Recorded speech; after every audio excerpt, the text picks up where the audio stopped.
ஃபகபதஹா, அந்த மண்ணை எடுத்துக்கொண்டான். மின் ஜமீல் அர்தி, பூமியில் இருக்கக்கூடிய மொத்த பூமியில இருந்து எடுத்தான். இது எப்படி எடுத்தா அல்லாஹ்வே அறிவான். இதுக்கு மேல விளக்கம் அதுல இருந்தால் உலமாக்களுடைய கருத்தை நம்ம எடுத்துக்கலாம். சுருக்கமா இவ்வளவு போதும். ஒன்று. இரண்டாவது, அதன் மூலமாக அல்லாஹ் படைக்கும் பொழுது பனு ஆதம, ஆதம் அலைஹிஸ்ஸலாமுடைய பிள்ளைகள் பிறந்தார்கள். அலா கத்ரில் அர்தி, பூமியுடைய நிலைமைக்கு ஏற்றவாறு, விதிக்கேற்றவாறு. புரிஞ்சுங்களா? அந்த பூமியுடைய மண்ணுக்கு ஏற்றவாறு வந்தார்கள். அதற்கு பிறகு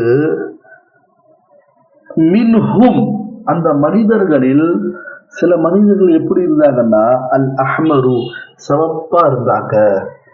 அரபியர்கள்லாம் பாத்தீங்கன்னா பெரும்பாலும் சிகப்பு தோற்றத்துல இருப்பாங்க.